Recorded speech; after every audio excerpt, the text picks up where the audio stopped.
If you've been dreaming of the desert in Leagues 4 so you can wreak havoc with your Fang and Tumekens Shadow, one-shotting bosses with those unbelievably powerful relics, well, picking this region will also mean spending days at the mage training arena, being caught getting those annoying squirk juices and killing the Caliphate Queen 500 times for some of that amazing loot, like the Dragon Chain Body and two-handed sword. This is the good, bad and downright ugly of every region in Leagues. The Wilderness, I would say, was probably the most underrated area in Leagues 2, and it's got a whole lot better since then. The new weapons are amazing, not just in PvP, they also give a 50% damage and accuracy boost killing creatures in the Wilderness too. With its own Slayer Master, the Wilderness also gives access to the fastest way to train Slayer, which is one of the slowest skills in the game. The biggest advantage from the Wilderness bosses though is just how many useful supply drops that they give. They drop high level herbs and secondary ingredients, and in such large quantities, stopping you from needing to effectively farm any of those resources. They also drop a ton of gems, meaning you won't be making multiple trips to Tanners or killing large quantities of green dragons for hides, and it doesn't stop there. They drop planks too, so no need to chop logs, run the sawmill, or even have to farm GP to pay for the planks. In fact, between the bosses, the Larran's chest and the Revenant, they drop so many high level items just by killing the bosses, Revenants or Slayer creatures hundreds of times, which you're almost certainly going to be doing anyway for the tasks in the area. You will effectively gain the material for fire making, fletching, crafting, smithing, farming, construction and cooking by doing what you're going to do anyway. This will give you a huge advantage when choosing your relics, because you no longer have any need for some of them. Now the relics are changing this time, but they're usually fairly similar, just with some new ones added.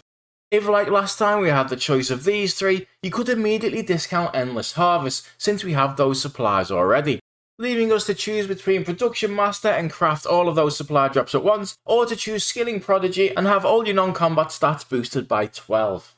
This area also gives you the fastest route to some of the best mid-level items too, such as glories from Dragonstones and gold ore drops, although you will have to get an amulet mold from another area, plus the rune crossbow from the Crazy Arc and diamond bolts from Venenatis.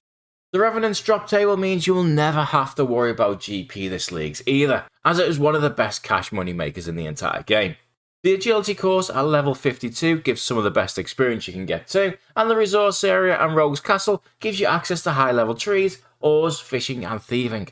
The altar here gives you bonus prayer XP from bones, which will stop you from having to choose a relic if there is one that gives you prayer XP from bones when you kill a creature. It sounds trivial, but being forced to choose a certain relic and then miss out on another one, which may well be Last Recall, means other players would have a huge advantage over you. Finally, while this area doesn't have the best armour, it does get pretty easy access to mid-level items such as Dragon Plate Legs and D-Hide. Plus you can get robes from the chest and Chaos Druids, and the Malediction and Odium Wards are two of the best offensive shields.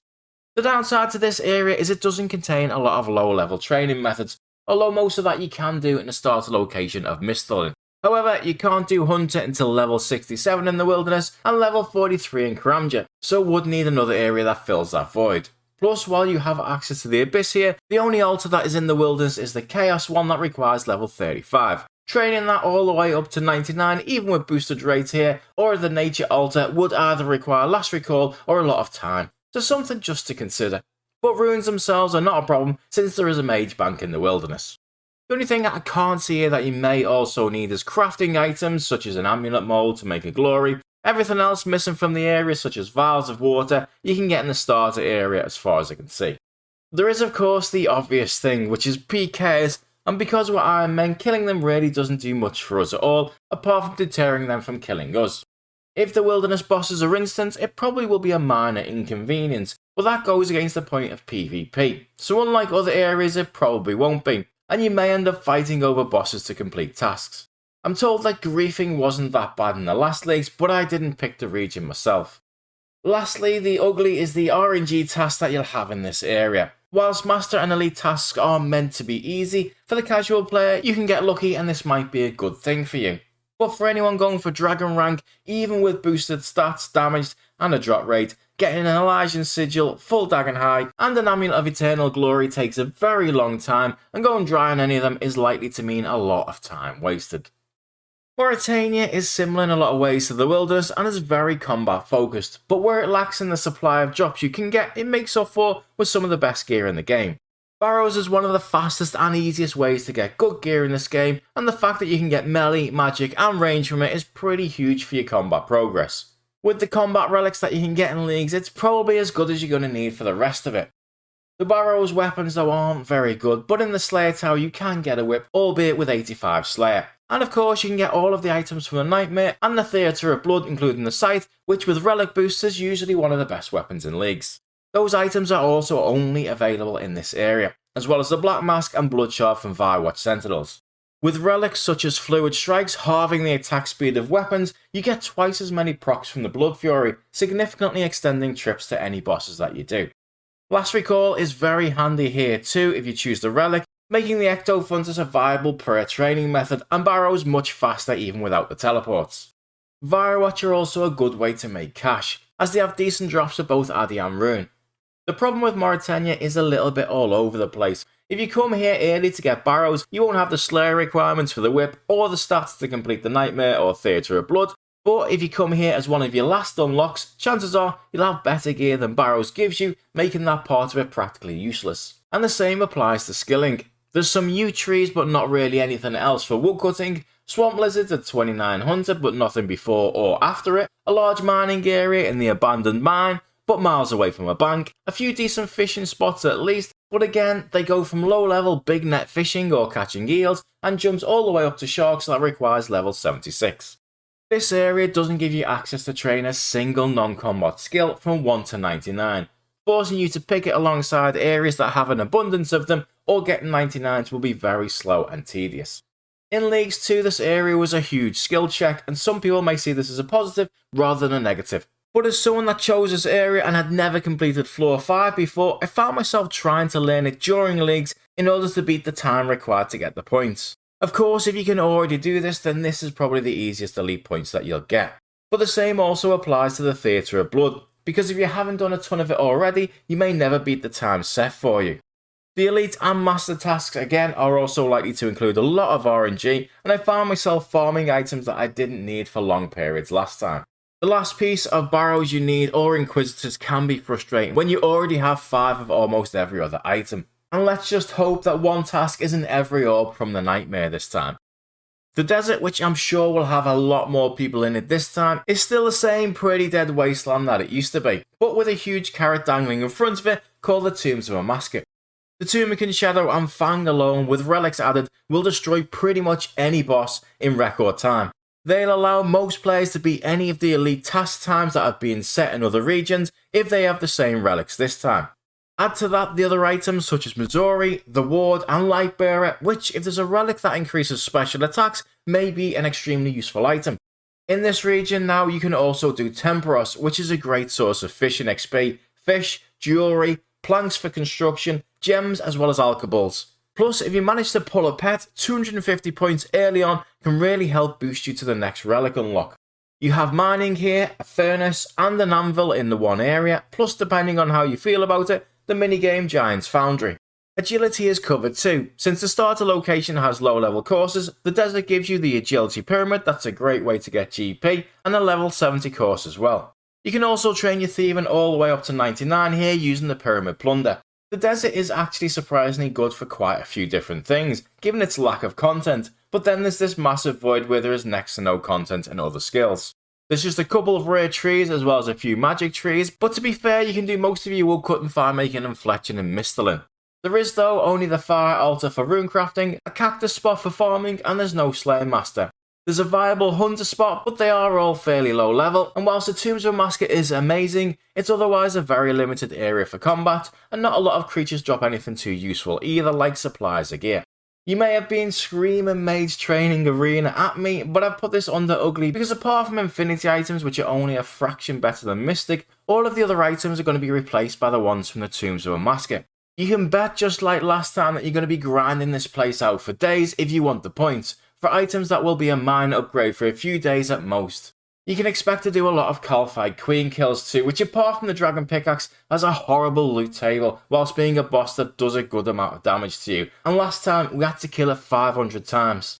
This area also had the squirk juice task, which can be particularly annoying if people aren't using the Runelite plugin. Asgarnia has a lot of unique content, and here you can get some very good gear up bosses that are pretty easy to kill in the God Wars dungeon. God Swords, Bondos, Armour, ACB, Zami Spear, Staff of the Dead, as well as Torvet and the Zarag crossbow from Nyx.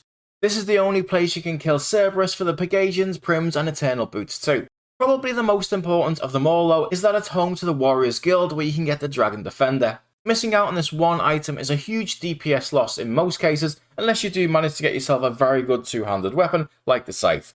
Last time the Void Outpost was also classed as Asgarnia since you travel to it from Port Sarim, and Void Armour in leagues can be very powerful when combined with relics. It's also one of the few places with a pickaxe store, which may seem trivial, but you're going to be using a very low level pick for a long time unless you have access to one or can kill one of the few creatures that drops them. Asgarnia gives you access to the Mining Guild and the Crafting Guild, plus it has a furnace pretty close to a bank in Falador, as well as some yew trees, an allotment patch just to the southeast, and 2 tree patches. Choosing it means you have practically everything you need between this and the starter location to get 99 woodcutting, fletching, smithing, crafting, fire making, mining and farming, plus the Falador agility course is a decent mid-level course. It has some useful shops such as the archery, fishing, crafting and magic stores. Plus a huge positive of this area is that a lot of the tasks that you're going to be given are things that you're going to do anyway, and the reason that you probably picked this area in the first place. Finally here you have skeleton wyverns, which once you have the requirement levels to kill them is a decent source of GP, runes, bolts and resources such as pure essence. The downside is that it's a fairly small area and lacking in a lot of other things. The Taverley dungeon is okay for combat, but apart from Cerberus and dragons, most creatures don't have a very good drop table. The same goes for God Wars dungeon, the Ice dungeon, and even the Giant Mole. There's nowhere to train prayer, the only fishing spots are low level, which you already get in the starter location, there's no hunter location, and the Slayer Master is the lowest possible level. It doesn't mean this is a bad area, but it does force you to consider other areas based on what's missing from this one. The tasks in this area have a huge element of RNG too, and it's likely you'll be doing kills on a boss a long time after you've got what you need from it just to complete those tasks. Since the boss drops in God Wars dungeon outside of uniques are terrible, you're going to spend a lot of time in this area on a task that doesn't help you progress in any other way. There's also going to be tasks such as killing the giant mole 750 times, which is probably 700 times more than you would have otherwise done, and it really doesn't matter if you got increased damage from relics when most of the fight is running around trying to find the damn thing. Kandarin is one of the largest areas in the game with a ton of ways to train skills. Ardy has everything you need to get from level 1 to level 99 thieving. There's oak, willow, maple, teak, yew and magic trees. Catherby has loads of fishing spots near a bank and a range. Feldup Hills and Piscatoris have big hunter areas. You can train low level agility in the Gnome Stronghold and then mid to high level in Seers.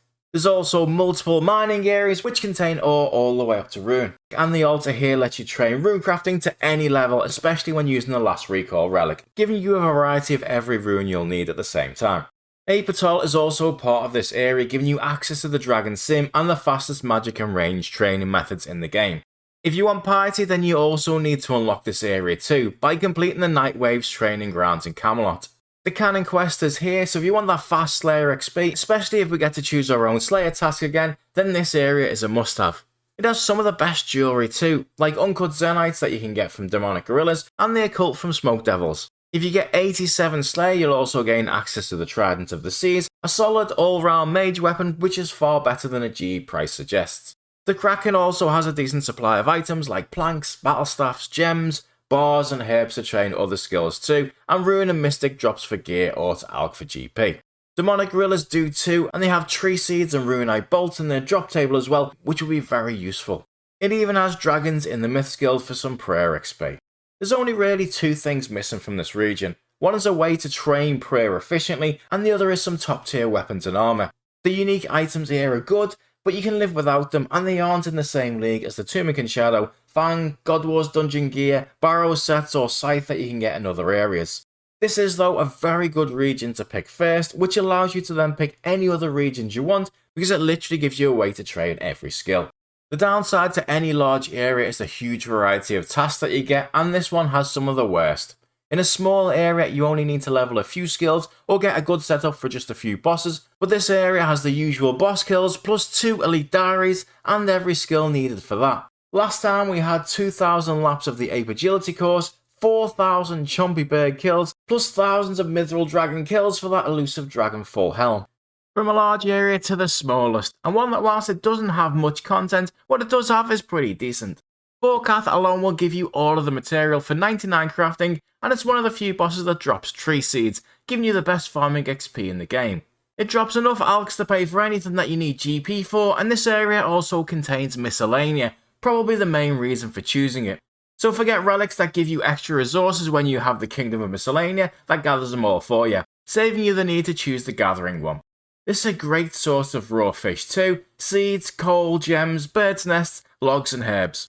It's also home to the Slayer Caves, and with a decent assortment of NPCs, you can only access the Lunar Magic spellbook in this region too, and it's home to the Dagonoth Kings, who drop the Dragon Axe, Seers, Archers, Warriors, and Berserker Ring. You can get the Face Guard here as well, with the jaw dropping from the Basilisk Knights, and the helm can be bought from a shop. This area also has a decent hunter training area, albeit without chins, and a mining spot with ore up to Addy. I deliberately made this video in a way that gives you all of the information rather than my opinion because we're all different, but this area is just terrible. Forget bad, let's just move straight to ugly on this one. To start off with, you have to go to one of the islands just to use a bank. The items you get, such as the rings, helms and shields, are not going to help you complete other tasks and leagues, which is kind of the point of it. It doesn't have just poor weapons and armor, it hardly has anything at all. It's so small it's missing tons of content too, from simple things such as Slayer Masters to basic shops. Normally the one saving grace though would be that the tasks don't have much variety, and are going to be probably what you pick the region to do anyway, but this area is so small. Last time they had you create a Wyvern Shield, which is a rare drop 1,000 miles away in the starter location, equip every God book, meaning completing thousands of clues when you're area locked, and to build a demonic throne which costs 25 million GP. So apart from the casual player who might only play for a few hours a week using this area to gather a ton of supplies from Miscellanea, avoid this area at all costs unless they at least switch up the tasks a lot this time. That leaves two areas, the first being Tiranwynn, which usually requires the Song of the Elves to access most of it. Having access to it at a much lower level than normal lets you do the gauntlet where you can get the Bowfet, Blade of Saldor, crystal armor, tools and weapons without needing any gear at all or weapons to complete it. With the relics available, you'll comfortably be able to do this with just stats in the 70s or 80s too, plus it gives you all these runes, arrows, GP and crafting supplies that you're probably ever going to need. Volcano can be done at a low level and gives you a large amount of pure essence, smithing supplies and occasionally an uncut onyx. You can get the Blowpipe, Magic Fang and Visage from Zulrah too, and there's nothing more crazy than having a one-tick Blowpipe. This is another boss that also gives a lot of useful supplies, including herbs, seeds, logs, grapes, dragon bones, and snakeskin. Plus all of these bosses give you a bunch of alkables too, so GP will not be a problem at all if you pick this area. In Prifddinas there are some teak and mahogany trees right next to a sawmill, a level 75 agility course, a mining, crafting, staff, magic and archery store, plus an allotment patch, although there isn't a herb patch here. This region gives you access to every fishing spot you could possibly need, and the dungeon has creatures with a reasonable drop table. There isn't a Slayer Master here, but you can always use the one in Xanaris if need be, and you'll be assigned tasks in any region that you've unlocked. It's one of the best areas alongside the wilderness for killing things to get useful supply drops like crafting, herb lore, construction and farming, but there's not a lot of actual skilling methods here, and since you'd normally have 70 in most skills to access the area, the things that are here like yew and magic trees, addy and runite rocks plus red chins require mid to high level stats. Although with boosted XP rates in the game mode, this may not put you off. The elite and master tasks in this area, or at least what they were last time as they could change them, were pretty good. If you pick this area, you are going to do most of these anyway, so it feels like more of a bonus. In fact, the only ugly thing about this region is the lack of certain content and the time challenges given. You might think that with relics you're going to smash these times, but these times presume that you have the correct relics, best gear and stats, plus that you're already very competent at these bosses. If you aren't, you won't get near some of the times, and unlike other areas where you can grind out the elites, it's near impossible to beat Zulrah in 42 seconds without one of the best magic weapons and a blowpipe or a twisted bow, with your main relics predominantly in mage or range. The final area, and the one that wasn't in Leagues 2, is Kourend, by far the largest region of all and without doubt the one with the most content.